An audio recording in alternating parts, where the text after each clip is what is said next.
Good morning. Welcome to the Unitarian Universalist Church of Urbana-Champaign. My name is Reverend Sally Fritchie, and I serve as the Associate Minister of this congregation alongside our lead minister, Reverend Karen Bush, or KB. We are a church of many different theologies and identities, united by our shared commitment to building community, seeking inspiration, promoting justice, and finding peace. Remember to look around at the color-coded lanyards of your neighbors this morning and be aware and respectful of others' needs and boundaries. Continued masking is welcome but no longer required on Sunday mornings here. And if you're nervous about being packed into the sanctuary, we do have spillover room just across the entryway in our fellowship hall where the service is being live streamed. That space is also great if you just need space to stretch your legs or enjoy a little more wiggle room. We are a congregation of all ages, which means we embrace all the noises or disruptions that our kids can bring into a Sunday morning. And as always, people of all ages are welcome to get a coloring kit from the box in the entryway, just near where the lanyards are. After the time for all ages this morning, kids will be invited to head downstairs with their teachers for religious exploration classes. Today's service is about time and change and our relationship to our own past and to our future. We're reflecting on what makes it possible or worthwhile to invest in something that lasts beyond ourselves. And that reflection on time, change, and those who came before us particularly inspired the musical choices this morning. You see, when we sing our hymns this morning, we will be joining our voices with voices from our own past. All our hymns this morning are recordings from pre-COVID church services here. So when we sing, I invite you to also listen and let yourself travel back in time as you hear all the little coughs and foot scuffs of a UUCUC now past. The voices captured in those recordings come to us from 2019, which means some of us will be singing with our past selves. Some will be listening for the voices of those who are no longer with us. And anyone here this morning who has joined us in the years since the pandemic began, you're invited to help us bridge the gap between past and present and celebrate adding in all the voices that we never had a chance to hear in 2019. Whether this is your first Sunday with us or your 1,000th, whether you are here in the sanctuary, fellowship hall, or watching from afar online, know that you are welcome. This service is here for you, and we hope that you find in it something that you need. And now a chance to acknowledge that this isn't just an empty room with one person at the pulpit, but we are a community of equals, So let's take a moment to turn in our seats, or stand if you like, and greet your neighbors.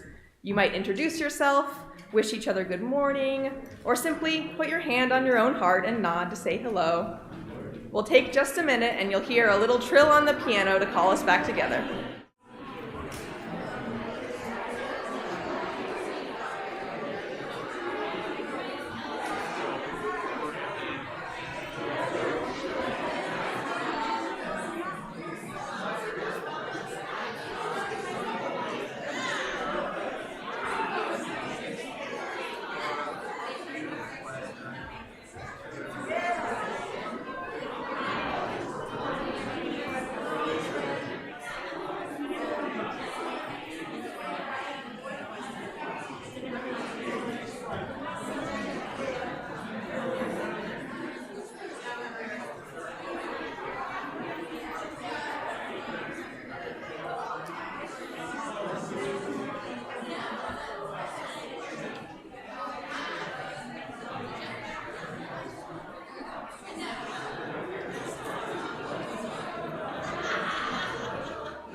This congregation chooses to begin every Sunday with the formal acknowledgement of the indigenous peoples of this land. It is a practice that connects us to the history of this specific place and to our roles as stewards and members of community that extends beyond our own present moment. Similarly, our practice of lighting a flaming chalice, symbol of the Unitarian Universalist tradition, connects us to all other UU congregations lighting their own flames this very moment. And every UU gathering that has lit a chalice over the generations to mark out the time that we spend together as sacred or as special to us. Wherever you are joining us today, take a moment to let your mind sink down into the deep history of that place and find your connection to everyone who has come before. Here on Green Street, we worship on the land of the Kaskaskia, Miamia, Bodowadwemia, Kickapoo, Peoria, Oshedashakawan. These are communities that still exist today and continue to fight for recognition, self-determination, and the preservation of our shared earth. Let us pause together to take a breath in honor of those lives and as a reminder to support their ongoing efforts wherever we can.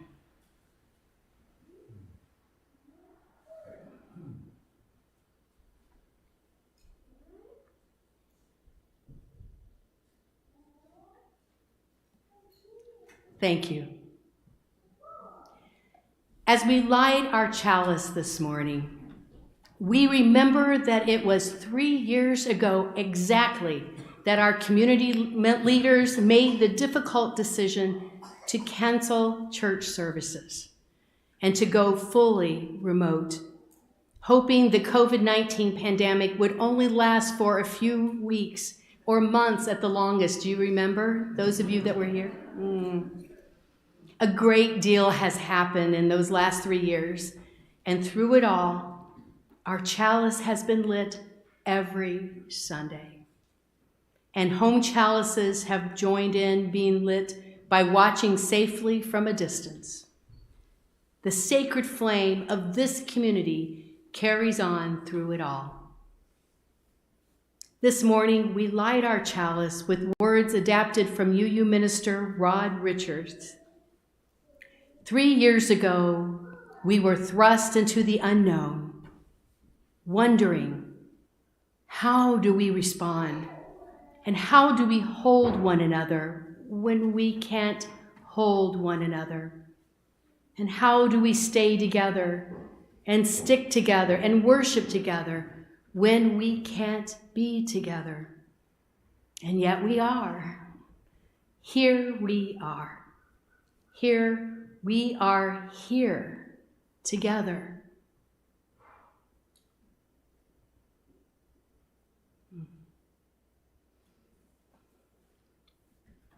And now I invite you to please stand, if standing is comfortable for you, and join in singing hymn number 123 in the great hymnal, Spirit of Life.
Please be seated.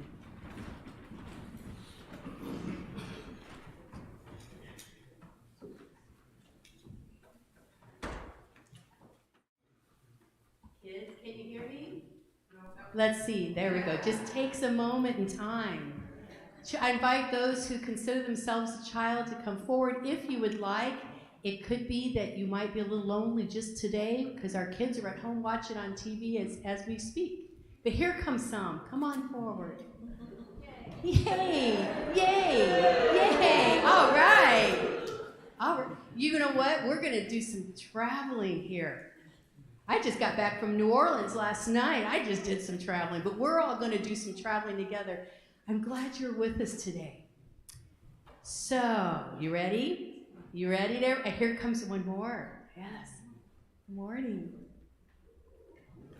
This is the time in our service when we usually tell a story or do an activity meant to be engineering to all ages and learning styles.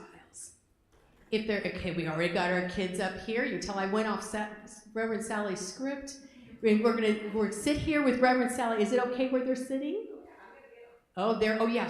Pay attention because Reverend Sally's going to do something. We'll get you in a minute. And you're going to have a special role to play and be up front and on camera if you want. Just hang out with Reverend Sally, and she'll tell you what to do. Okay. Today's Time for All Ages has to do with our annual pledge drive. It is a very important time of the year for us, and we are excited as we come together and draw strength. And it's, what in the world? What in the world?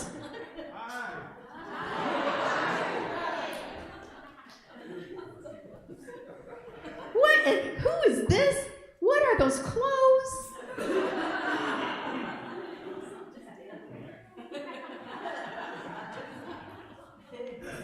I'm not your Tim.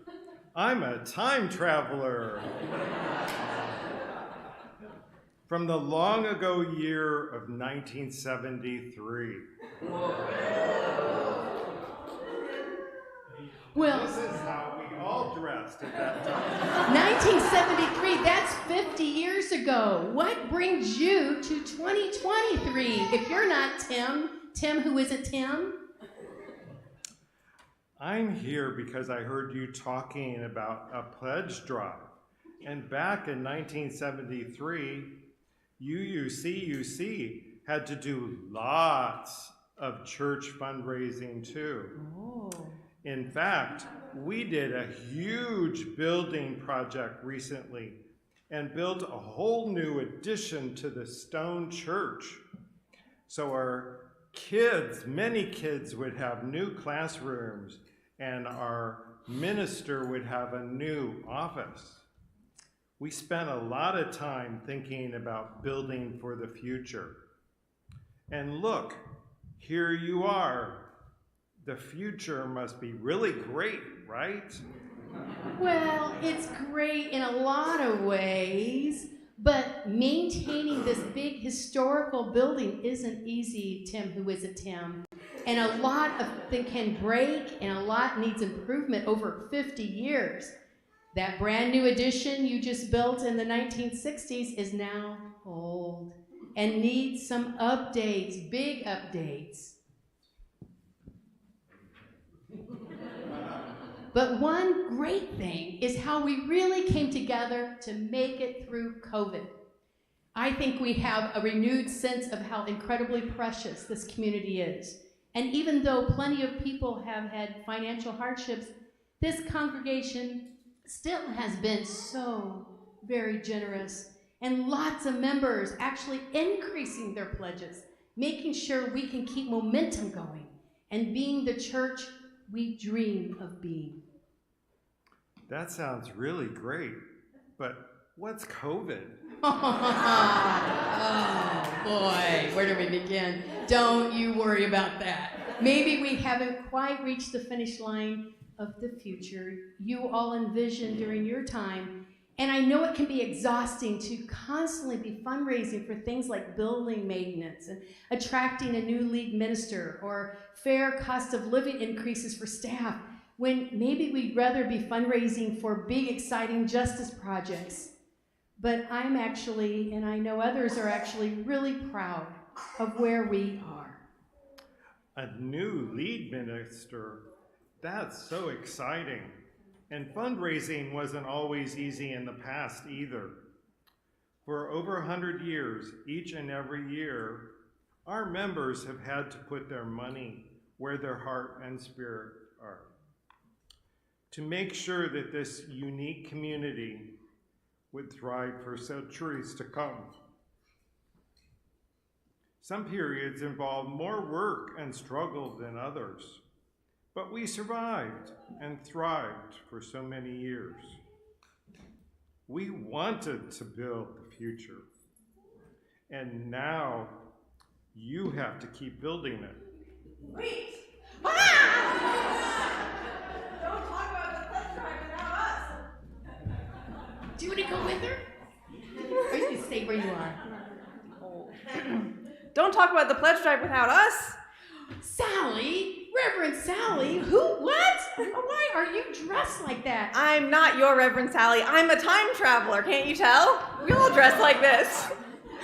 And these people here come from the distant future of 2073. Oh my gosh. Can't you tell that they are wise and experienced old people?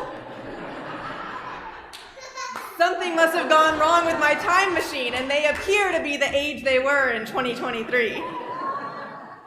We were sent back from where they're from to tell you thank you. Thank you? Yes, where they're from, UUCUC is thriving. The building we're in is safe, accessible, green, and still so beautiful. The ministers are great, the programs are on point, the community is totally zoobalicious. That's 2073 slang for awesome. So thanks to both of you, 1973 and 2023. Thanks to all of you for making sure that our church is maintained and we have the resources we need to continue living out our mission. It's thanks to you that these church elders have been able to be UUCUC members for as long as they have. Wow, that is so great to hear. You're welcome, I guess. All right, guys, we've got places to be, very zoobalicious places to be. Let's go. Keep on leaping into the future. We'll see you in 50 years.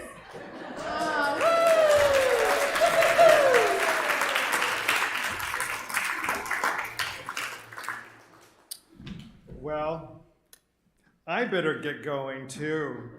I've got to go to the mall and buy some new bell-bottoms because I'm going to go to Channing Murray this afternoon. I hope I helped. Keep leaping into the future. Leaping into the future. Wow, what a blast from the past and from the future. Maybe we can do it. For the future of our beautiful building and of our staff that leads services and programs and this warm and loving community that gathers to celebrate, laugh, play, sing, cry, care, serve, and love.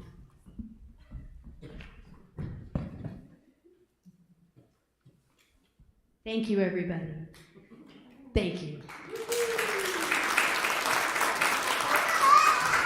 Yes, and now you may, those who are going down to have special time together, and there's a one big room you're going to be together in today. You can have a party.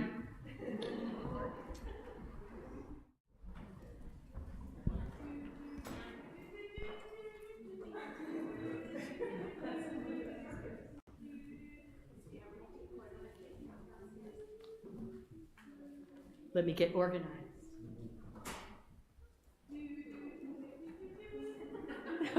Thank you.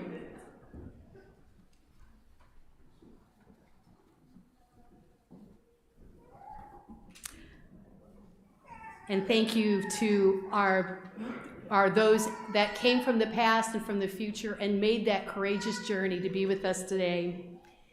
Meanwhile, each Sunday here at UUCUC, we make space to share the joys and the sorrows closest to our hearts. We usually take a long pause with music to give folks time to write down the personal joys and sorrows they are carrying and wish to share, either on a card or an email message to joysandsorrows@uucuc.org. Then the worship leader reads those shared messages so that we can celebrate each other's joyful news and support each other's griefs. Every Sunday, it seems we have guests and visitors, and we always want to orient them about our processes and what we do to invite them in. During the pause, while folks are writing and music is playing, those who wish to can also come forward and take a moment at our altar table here or in the middle back there. Many Sundays we have candles to light, but this Sunday we have stones or little glass balls and flower petals. And you are invited to place one or both into the shared vessel of water. The stones will sink to the bottom and ground us. And the petals will float and balancing delicately between water and air. Together we will hear our blessing song, Longtime Son, and while we sing and while we listen and breathe together, you are invited to write the joys and sorrows that you would like to share. And if you wish to, you can come forward to place your stone or flower or both and leave your card in the basket. Together, let us come and hear Longtime Son. You're welcome to sing or just listen.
from Marilyn and Umita. Our sister-in-law, Karen, Marilyn's brother's wife, passed away on Wednesday evening, March 8th. She died at home, surrounded by loved ones. We are grateful for your support these past few weeks. Please keep Karen's husband, John, and their daughter and grandchildren, especially in your thoughts and prayers.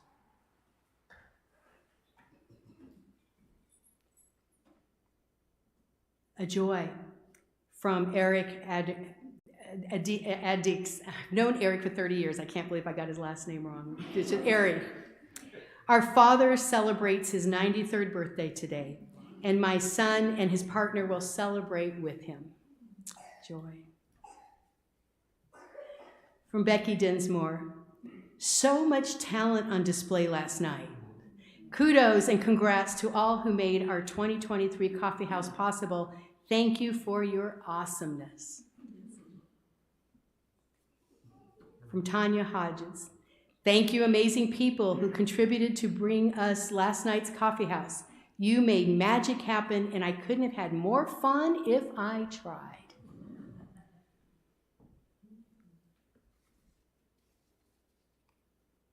From Beth Simpson. Yay! Thank you, coffee house. I'll throw in there, Beth, it was a particular joy to see you, hear you sing. That was my first time. From Lynn Wiley, a joy. Sam Bashirs and I joined this church 25 years ago, and we are grateful we did. Here's to 25 more. From Herb Heesand, a joy. Herb learned yesterday that he will graduate to become a first-time great-grandfather, Mazel Tov.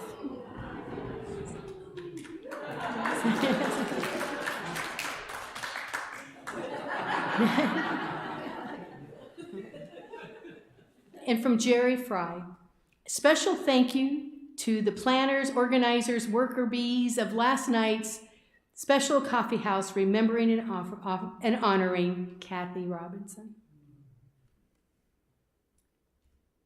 From Margaret Lovell, joy that Sheila and I closed on our new home this week. I saw that on Facebook. It looks beautiful. Mazel tov. I'll throw in my own, and that is just prayer and awareness of all those in California who are experiencing the saturation of rain, the impact of climate change, and for our Mother Earth. And thank you all for sharing.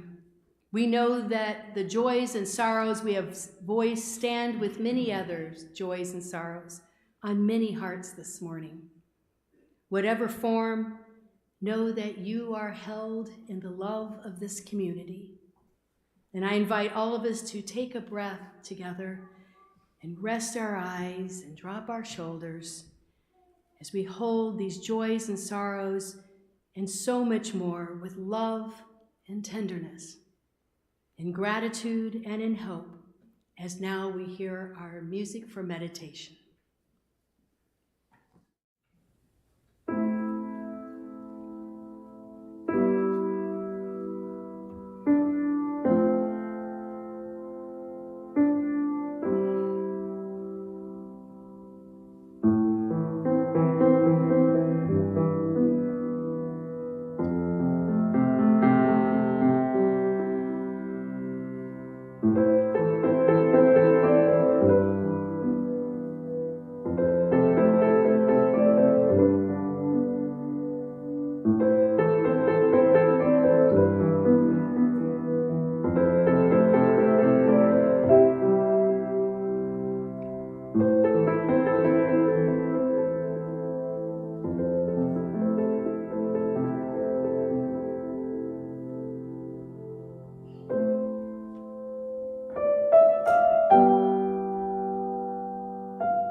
love marking special occasions at church, especially beginnings and endings. We welcome new babies with child dedication ceremonies. We honor the memories of those we've lost in memorial services and at our annual All Souls service. We cheer when newcomers sign the membership book. We say heartfelt goodbyes when our teens bridge out of youth group or when our ministers retire. Yes, beginnings and endings are big occasions here.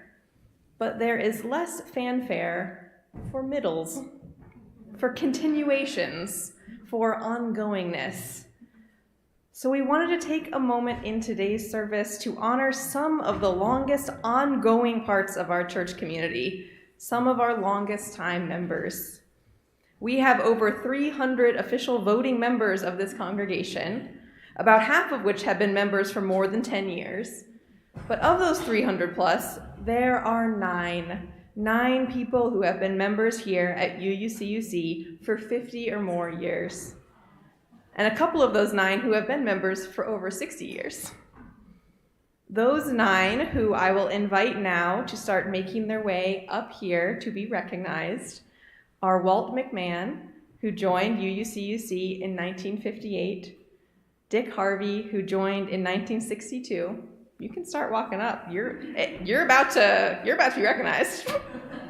Ron Zoke in 1963, Cecile Steinberg in 1966, Bob Stake in 1968, Claudia and David Gross, who joined together, also in 1968, Bill Childers in 1971 as a young teenager, and Nancy McGlathery, who joined in 1972.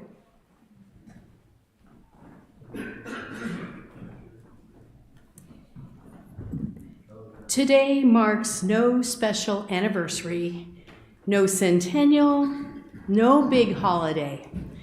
It is simply another Sunday, which makes it a perfect occasion for pausing to gaze back over 50 years of ordinary Sundays and wonder at how much has changed and what it has meant to have the steady presence of our committed long-term members for it all, through it all. How grateful we are to have them still today as a thread connecting our presence to a deeper history of this place. Walt, Dick, Bob, Claudia, David, Bill, Nancy, Ron, and Cicely, who couldn't be here in person, we owe you so much. Just take your time. Through your contributions of time, talent, and treasure, through yours, you have helped our congregation thrive as a vibrant home for all who come here as religious seekers or longtime UUs. You've nurtured young people. You've inspired change. You've offered, I heard that chuckle, yeah. You've offered gentle hands, some stories there, I'll look forward to hearing that.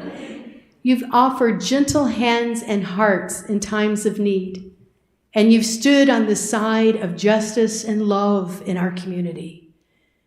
And for decades, for a lifetime, you have woven your own time and energy and commitment into the fabric of this church. And for that, we are very grateful. And we want to make space to hear any words you might have to share, and I believe David Gross plans to speak.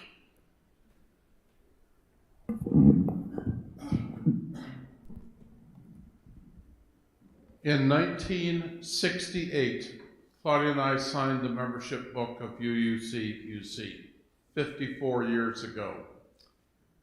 This sanctuary is 107 years old. We've been here for slightly more than half of those years. We joined because we found inspiration in the Sunday services. Immediately after joining, we found community. Those values of inspiration and community have been constants to this day. Our involvement in the programs of the church have evolved as our lives evolved. For me, One high was the 25 summers that I took some of the junior and senior high youth to Youth Week at Camp Unistar in northern Minnesota. Living for a week on an island with 55 teenagers was never boring. One low has been the past year, when I've sometimes failed the entrance exam for visiting this building.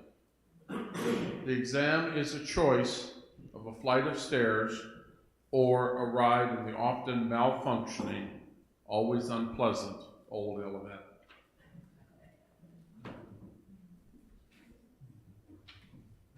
Yes, when my kids were 3 and 4, they were in a 3 and 4-year-old Sunday school class taught by Claire Zoke and Kay Bridgeford.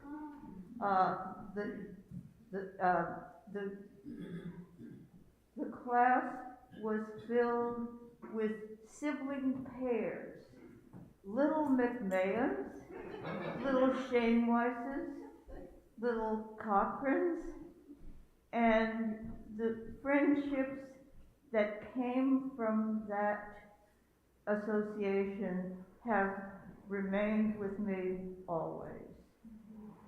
And I always wanted to try the Unitarian Church here, and I met Barbara Cochran at a cooking class, and she talked about her church, and I thought it was something evangelical because she was saying our church this and that, and the next day was the first day that I came, and there she was, and as they say, the rest is history.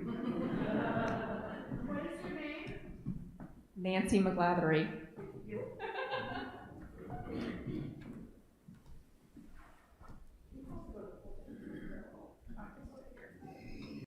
I'm Claudia Gross. I've been composing this, as those of you who know me, I compose just while I'm thinking. Hold it to your mouth. Hold it close to your mouth. Places like that. And my theme has been, and you were there. We came as 20-somethings. We signed the book, I was 24 years old. I'm a Unitarian Universalist. I grew up that way. Of course I was coming here on Sunday mornings. We brought our children. We said, can we get our children dedicated? And the minister said, of course. And you said, we will, and we do. Our kids grew. Our challenges came. David traveled a lot. He went to Antarctica. My children were 1.5 and 4. And you were here for me. You nurtured me. Ministers come and ministers go.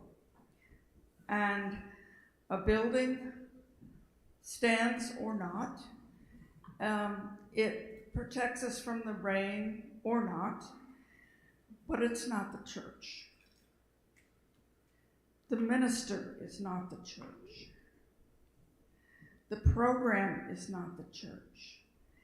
In my church, the creed is not the church. We are the church. We are the community. And you've been there for me.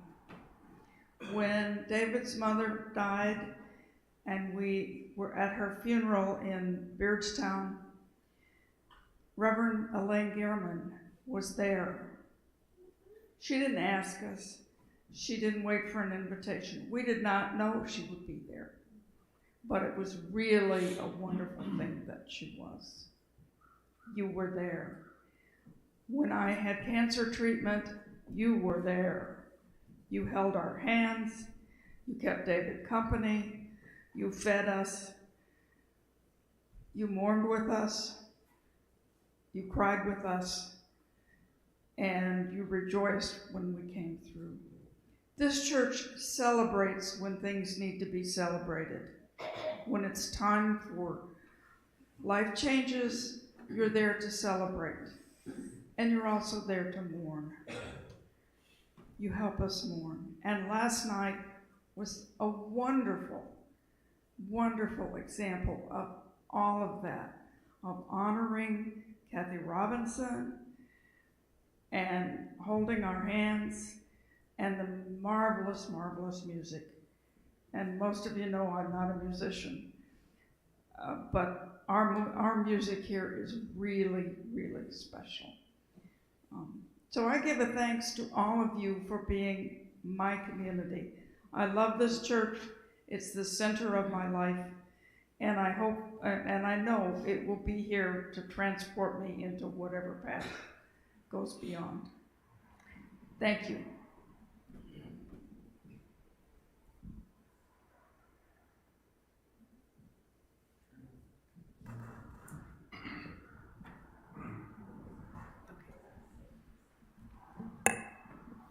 The question is, why did we stay?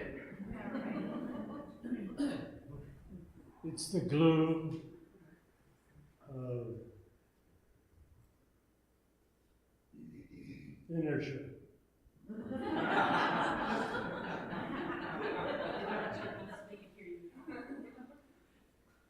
You want to put it right to your mouth so they can hear you at home. I know what you're saying. I don't like to talk to this.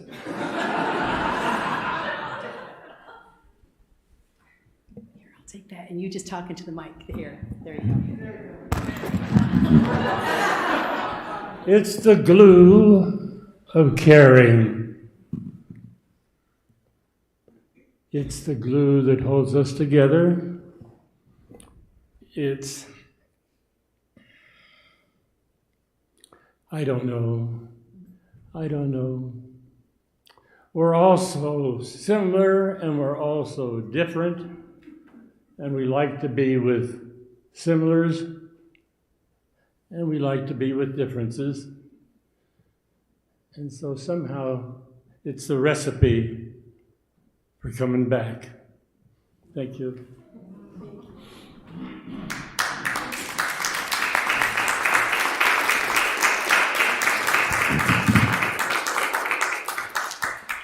We thank you for staying, for being who you are, for everything that you've added to this community over the years. It can be easy for us to get lost in the details and dramas of the present day. Think that we're somehow the first generation to be dealing with disagreements or financial demands or anxieties about the future.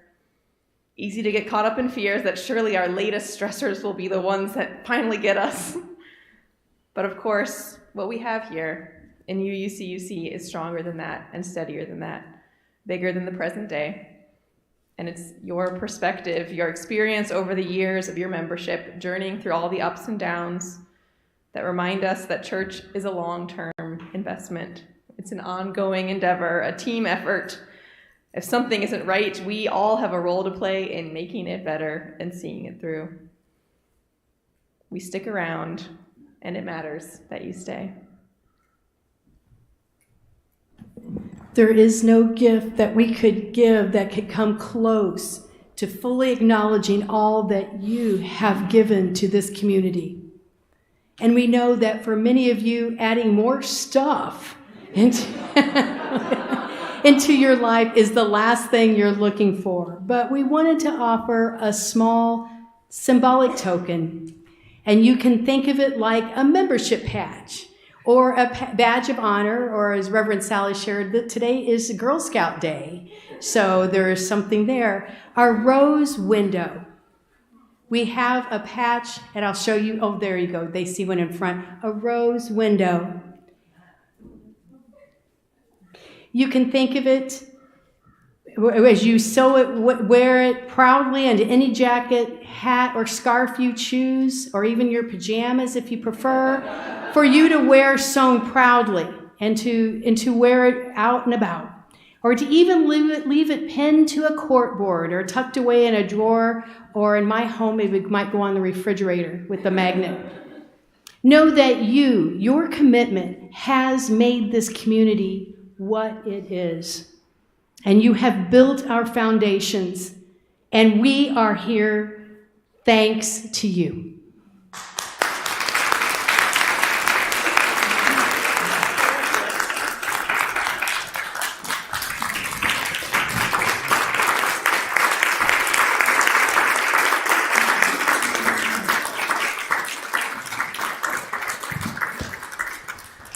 But wait, there's more. Because these incredible people up here have been members for more than 50 years, but there is nothing unique about the year 1973 as a cutoff point. I know there are people here who have been around for almost 50, are just as worthy as being up here. I want to make sure you know how valued you all are. So if you know that you first joined UUCUC in the 70s or 80s, I'll invite you to stand up now if standing is comfortable and be recognized as well.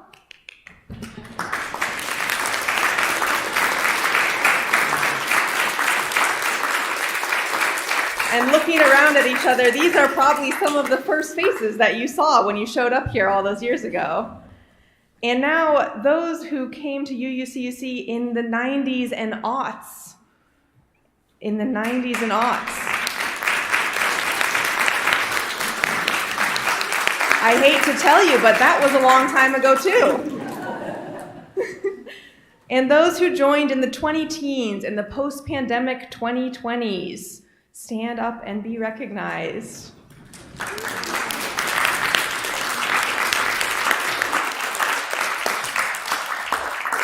Thank you for all your examples. Thank you to every single one of you for being here, for serving, for growing with us. Our church is a better place because you've been here, because you're still here today. And finally, everyone who hasn't been asked to stand yet because you're a newcomer, a visitor, a guest, maybe someone who's just checking things out and you have no interest now in getting more involved. You are part of this moment, even if it's just for today, and we celebrate you as well. So with that, we are all going to rise again, and along with the voices of UUCUC Past, sing hymn number 1010 in the Teal Hymnal, We Give Thanks. And the piano plays through the melody once, then we'll sing together. In gratitude for all those who have gathered here today and always, please rise if you're comfortable.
We, as Unitarian Universalists, know that our circle of care doesn't stop at our church doors. We are deeply connected to the community we find ourselves in and to the wider world. One thing to get on your calendar and start thinking about is the church fundraiser auction, which will be Saturday, April 15th. The auction is a big party, and this year it will be slumber party themed, with breakfast for dinner and pajamas encouraged. The way the auction works is we all contribute things that our fellow churchgoers might want to bid on, and the funds raised help fund the church budget in the coming year. The best things in a typical auction aren't things at all, but are dinner parties, art lessons, a vacation rental, or a one-time tutorial in some skill or craft. So start thinking about what unique entries you might offer, and go online to get your submissions in within the next couple weeks, no later than April 10th. You have heard us talk about fundraising a lot in the past few weeks. Today is the final Sunday of our annual pledge campaign, which means after the service, we're having a big celebration in Fellowship Hall where everyone who hasn't turned in their pledge paperwork can do so and can pick up some delicious cupcakes and some UU swag as a thank you for being on time. Turning in your pledge doesn't mean making a donation today. It means having a conversation with your household and figuring out how much financial support you think you'll be able to contribute to the church in the coming year. We are an entirely self-funded institution. Pledging is not a requirement for membership, but it is the only way that any of this happens. It's through pledges that we're able to make a responsible budget for the upcoming church year. And Jenny Hunt from the Generosity team is going to share a little bit more with us.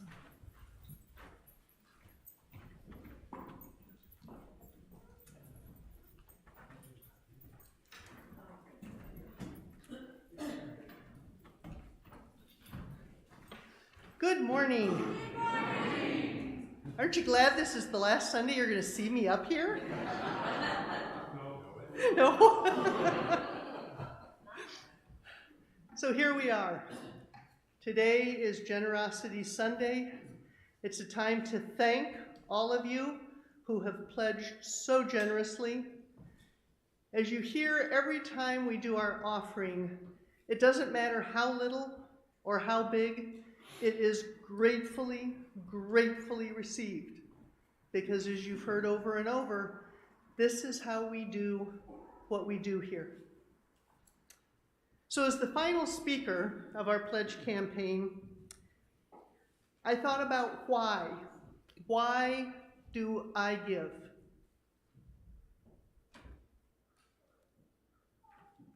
There are a number of things that come to mind, but first, and we already had sort of a start with our legacy up here.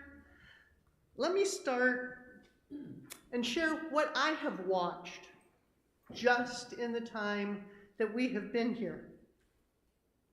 When I first arrived, I had no idea what was really involved in the operations of the church.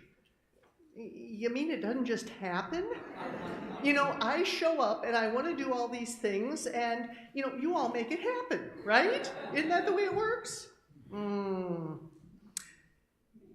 At that time, there was one minister, Axel. There was a director of religious education. There was a part-time office person. We had a Sunday sexton custodian. My apologies if I'm not getting quite the titles right. And we had Beth Cobb, who coordinated Sunday mornings and our special events such as weddings and receptions. That was it. That's 2 full-time and 3 part-time staff. Everything else was handled by volunteers. Since then, we have grown in size, in staff, and in programs. This growth has allowed us to grow more fully into our mission, not to just say it, but to live it.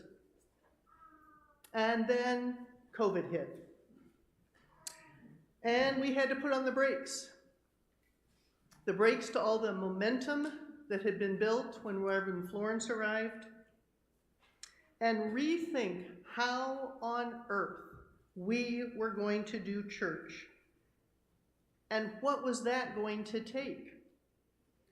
So over the last 3 years, we have added technology. I don't know. Bless you for those of you who do it. A virtual presence. This has attracted people to our services from not just all over the country, but we have had visitors to our services from all over the world. That says something to me. Of course, we need staff to facilitate that. That's a big ask for volunteers. But that's how we started. That's how we started. We had members that stepped up and said, okay, we'll give this a try.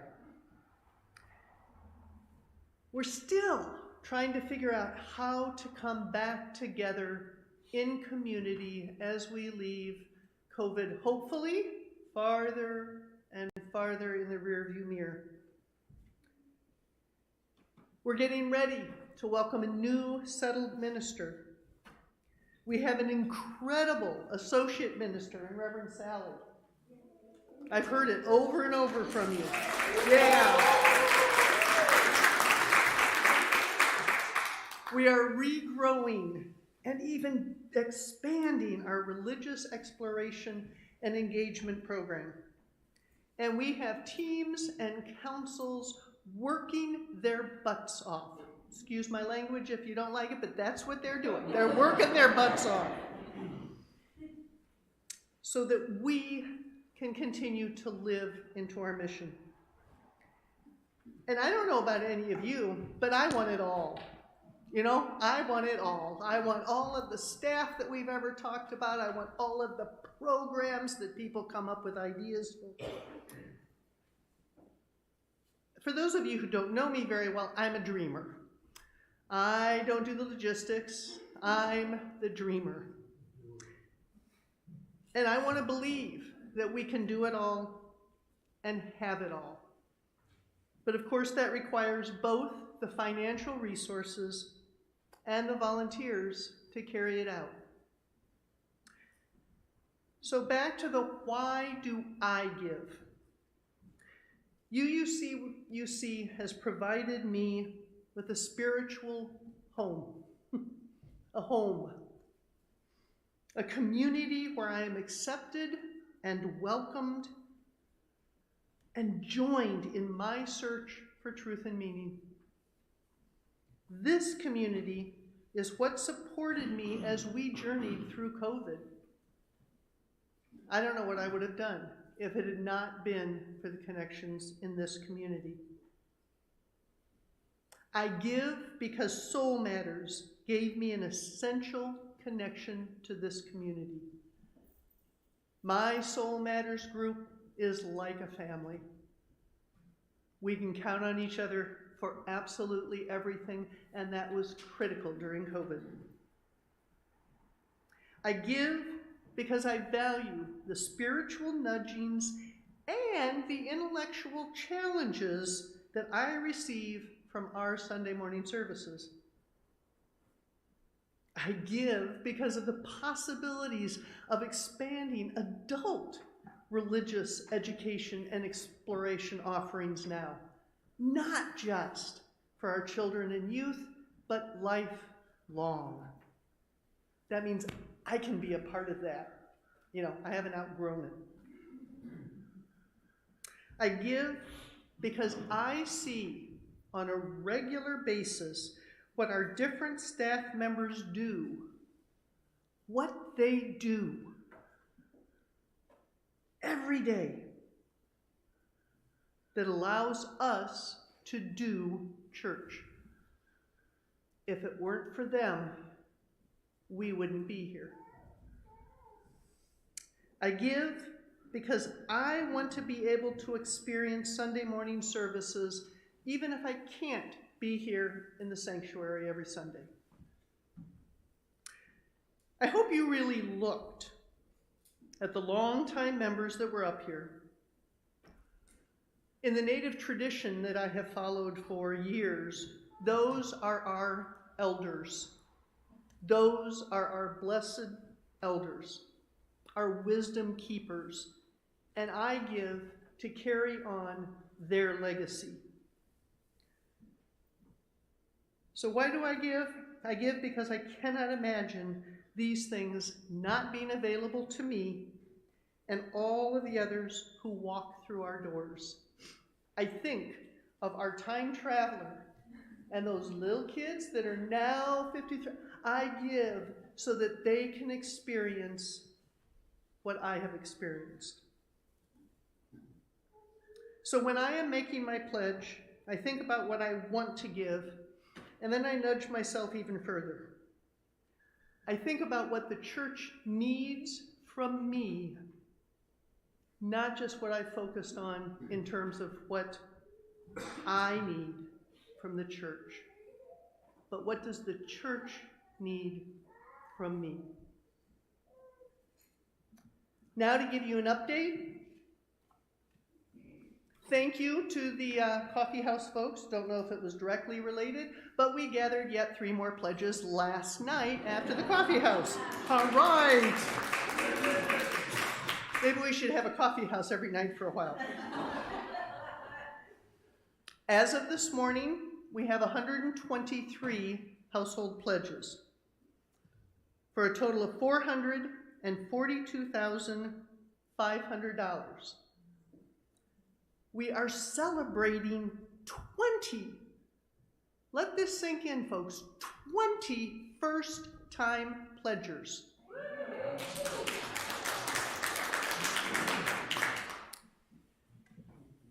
So what does that mean? It means we have that many households stepping up to support what we want to do. Now here's the other side of that. What we were shooting for was $645,000. What we were shooting for was protecting our staff, welcoming a new settled minister, and protecting our programs. So now we get creative in one of a couple of ways. We get creative by the board and the budget team sitting down, juggling all the money and going, what can we put where? Or we individually get a little more creative and go, what can I really do? What can I really do? Is there anything more I can do? And we certainly understand if you cannot. But this is where we're at. So let's celebrate what we have been able to do. Let's celebrate where that will take us in the future. Okay? Pledging doesn't end today. It's supposed to, but you know what? We'll take your money whenever you want to give it to us. Do we have a question in the back? I do. Okay. My name is Beth Simpson.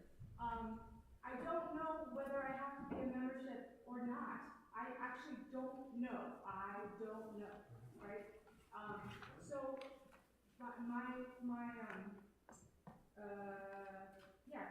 what I learned is you don't have to be a member. You don't have to be a member. You can just go. Also, hi, I'm a stroke person. Hi.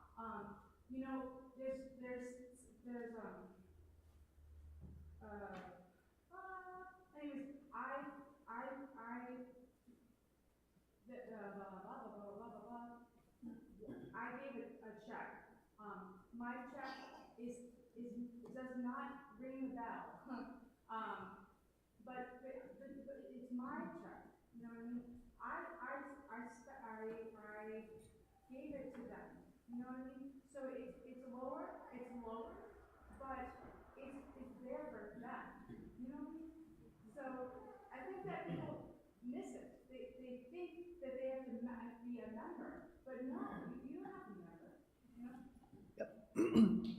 We've tried to say that, but thank you, Beth. Thank you. No, you don't have to be a member. Hey.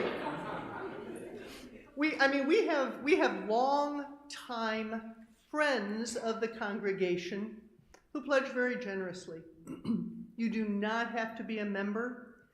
If this congregation, if this community, if this place speaks to you, then we welcome your participation. We welcome your volunteering. We welcome your resources. So for all who have given, thank you so much. For any of you who were confused and weren't sure and still want to, there will be somebody at the table in Fellowship Hall, but thank you.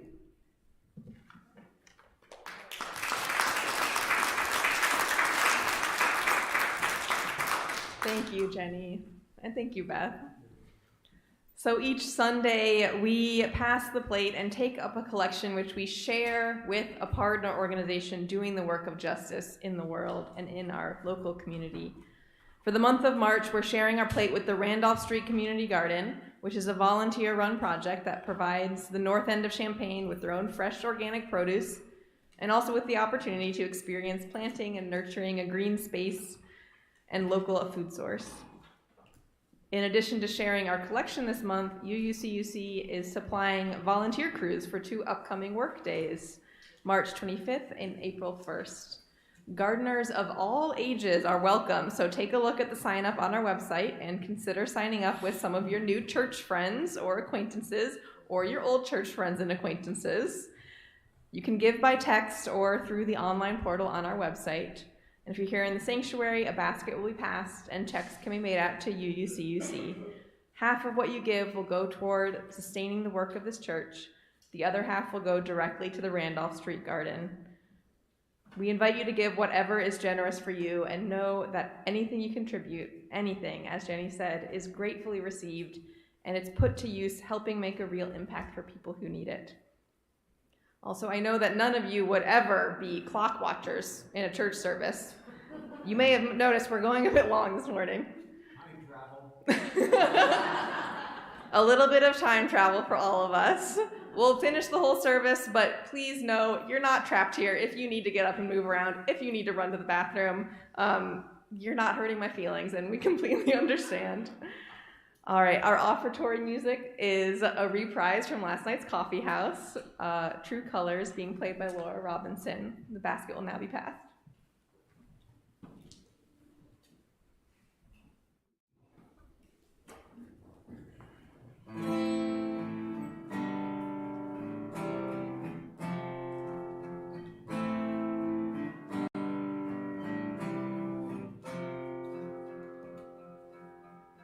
You with the sad eyes, don't be discouraged, though I realize it's hard to take courage in a world full of people. You can lose sight of it all.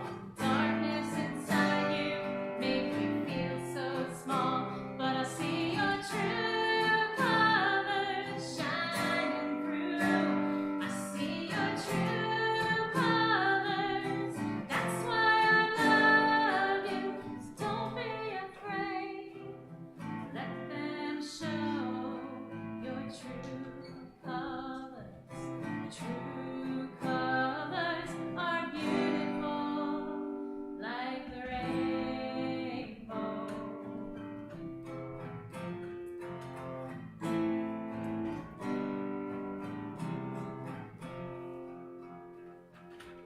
Show me your smile then. Don't be unhappy, can't remember when last saw you laughing. If this world makes you crazy, you take it all you can bear. Just call me out, 'cause you know I'll always be there. And I'll see your true colors shining through. I'll see your true colors. That's why I love you. So don't be afraid. Let them show your true colors.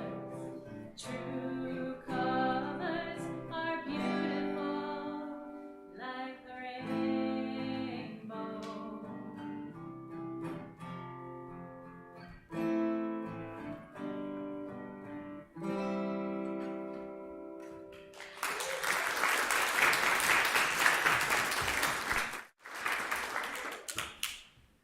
Thank you. On my path to becoming a minister, I did some required training as a hospital chaplain at a level 1 trauma center in downtown Boston while I was living nearby. It was an 800-bed facility, and on any given day, there were people there being born, dying, having surgery, getting life-changing diagnoses, and making miraculous recoveries, all alongside each other. Being a chaplain there meant doing rounds, knocking on door after door, meeting stranger after stranger, and offering a listening ear, introducing myself. Hello, I'm the chaplain for this floor. Yes, I know I might not be what you expect, and no, you don't have to call me father. It was Boston, so It meant meeting dozens of new people every shift and immediately diving deep, learning their stories, hearing their confessions, and talking about the beliefs, practices, or scriptures that might bring them or their families comfort. There was an intensity and immediacy to the relationships formed in that setting, and I still vividly remember some of the patients I met there, some of the deathbeds I sat beside. So after my chaplaincy training, when I moved on to a church setting as an intern minister, I thought the main difference between working in the hospital and working in a church would be the intensity. I thought, I've learned to sit with grief. I know how to minister to complex emotions, and at least in a congregation, it won't be that constant onslaught of meeting new people who are all going through the worst days of their life. I was right in some ways, but there was still something I wasn't prepared for. And it was something I realized for the first time when I sat with a member of my church who was dying. About 10 months into my internship with them, I found myself back at that Boston hospital, this time as a visiting pastor rather than a member of staff. I made my way to the bedside of my congregant and realized that this was nothing like what it had been when I was a chaplain. Because the person lying in that hospital bed wasn't a stranger. I knew him. I knew his kids. I knew which hymns he liked best and how much he hated responsive readings. I counted on seeing him and his wife every Sunday, sat there in their same pew every time, beaming and nodding encouragingly when I was preaching. I knew how hard he worked and how committed he was to helping others, and how much he'd been looking forward to an upcoming trip that wasn't going to happen now. I knew him beyond that brief chapter of his life titled Hospital Stay or titled Death. And he knew me as his minister, knew I would be there after he was gone, comforting his family, giving his memorial service, and lighting candles in his memory.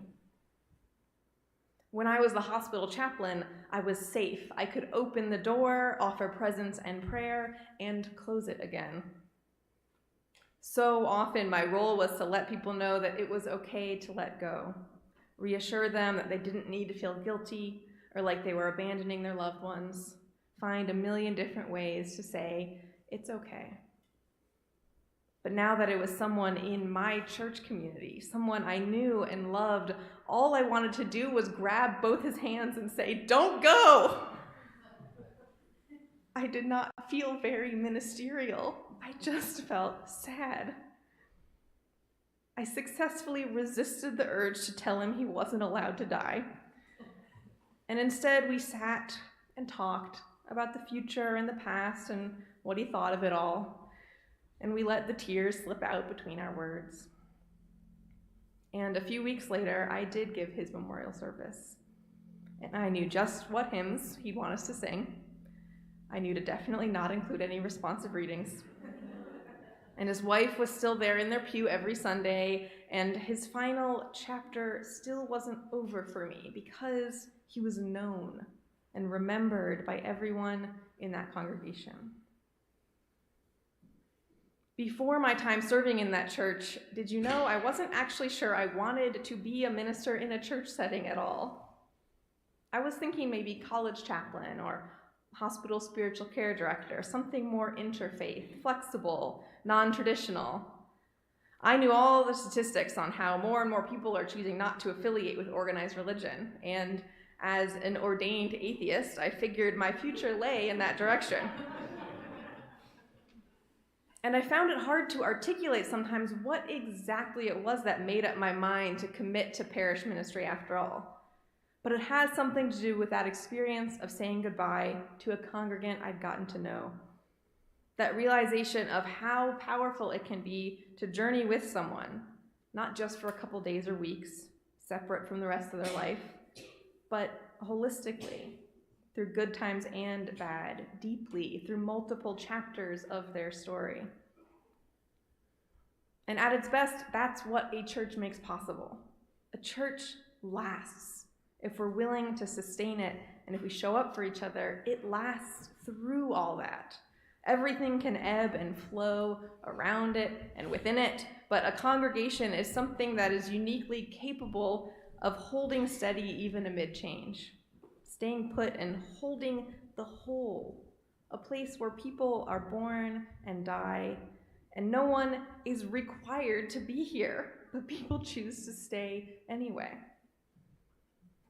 We had fun with time travel earlier today, but actually think about it. When 30 or 40 or 50 years from now, it occurs to some minister or church leader to recognize those who have been members here for the longest span, it'll probably be someone in the sanctuary today or watching online who will be standing up here being thanked and applauded for everything that they have given to keep this community alive. When a chaplain walks into a patient's room, or when a UU finds a church community that finally feels like home, there's a kind of burst, an intense connection that is made over some acute spiritual need or a fierce resonance. And that's real, that's worthy and powerful, and for many, it's enough. But there's a deep, long haul kind of love that can take root only in spaces where that burst of connection is followed by commitment. Spaces where people can stick around, grow roots, let themselves be known as fully and completely as possible. Like the difference between a great wedding and a great marriage. One is something that can only develop over time and requires sustained, shared presence. If you were ever a fan of the classic podcast, Welcome to Night Vale, you might recognize this quote. It's one of my favorites. It goes, "A home is just a grouping of objects connected by a shared personal experience of time, and a relationship is just a grouping of moments connected by that same shared personal experience, changing the story about you or the story about me into a story about us." Love is a hunch at first, and then later it's a series of decisions, a lifetime of decisions. That's love. Just a couple months ago, I was up here preaching about the sacred importance of change, about progress, and how our religion is so fundamentally different from other faiths that carve their tenets into stone and recite the same beliefs today as they did centuries ago. It's true that Unitarian Universalism is a tradition that is constantly transforming. There isn't much about us today that would be familiar to our forebears a century ago. But that ever-changing face isn't the whole picture, because there is a powerful steadiness at the heart of it all, and that comes from the people. The stalwart, the faithful, faithful in the truest sense, not as in faithful to a creed or set of beliefs, but as in fidelity to an ideal, a relationship, a community. And those beloved longtime members who we celebrated today aren't special because they're some kind of super UUs, uniquely blessed or theologically elevated above the rest of us. We don't lift them up to say, you're great compared to those who had to move away, or those who joined churches elsewhere, or those who didn't make it to live long enough to reach that 50-year milestone. We lift them up to acknowledge that there is surely an alternate history in which they made different choices, and in that version, UUCUC would be without the precious living connection to our past. We're lucky to live in this story, lucky to have them still with us. You are special because you stayed. And why? Because staying is what makes us a community. Long-standing commitment has turned a grouping of moments into a shared history, turned a story of you and you and you into a story of us. And that can be any of us. That's why we celebrate it. Anyone can choose to stick around, to invest in an ongoing shared story.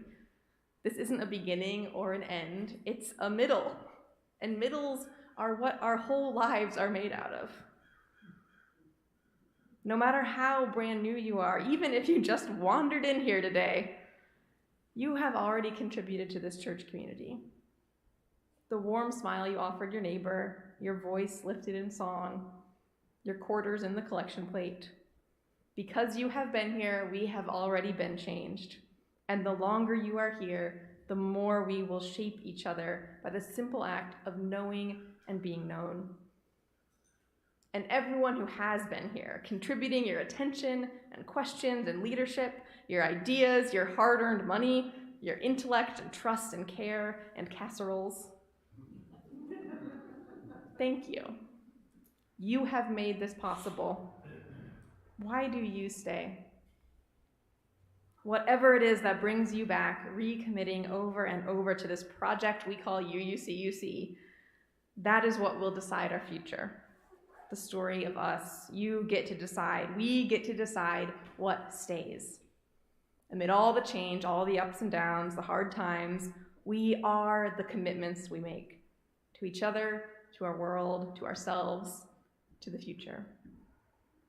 So may we recommit once again, stick together, grab hands, and leap together into that shared future.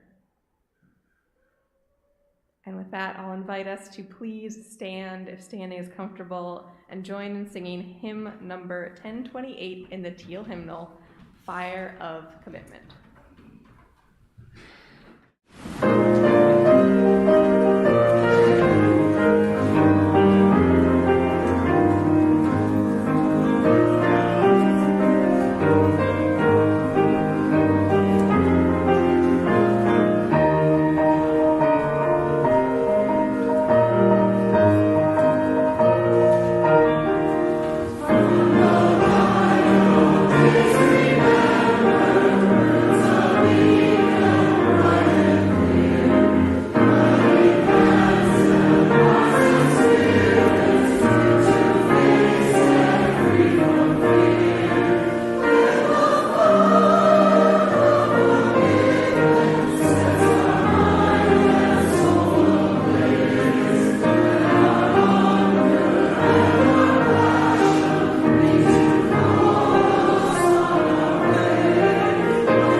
Reminder that we are celebrating in Fellowship Hall. There will be banjo music, there will be sweet treats, there will be stickers and prizes for everyone who's turned in their pledge already. There will be volunteers to help you fill out a pledge form if you'd like to. And our wonderful administrator, Kate, who you might not have met yet, but who is the greatest, will be there taking photos for anyone who wants to update their picture in our online church directory. We'll close our time together with our shared words from UU Minister Reverend Elizabeth Selly Jones. We extinguish this flame, but not the light of truth, the warmth of community, or the fire of commitment.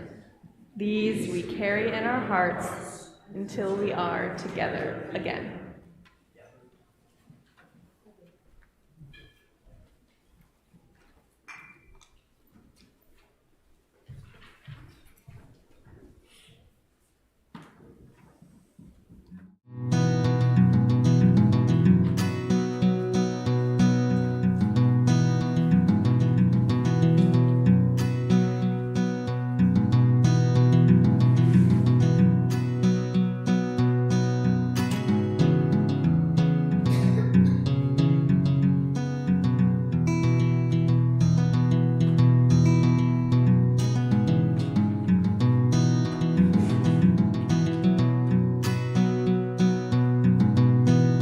Which will you go for? Which will you love? Which will you choose from the stars above?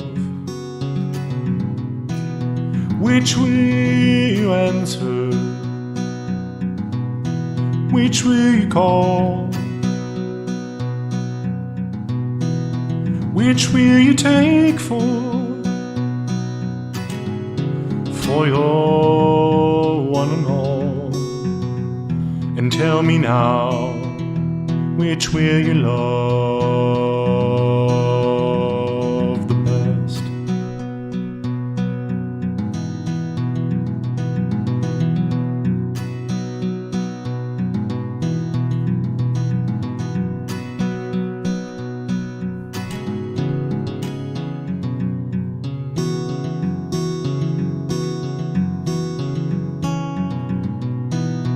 Which do you dance for? Which makes you shine? Which will you choose now? If you won't choose mine, which will you hope for? Which can it be? Which will you take now? If you won't take me, and tell me now, which will you love?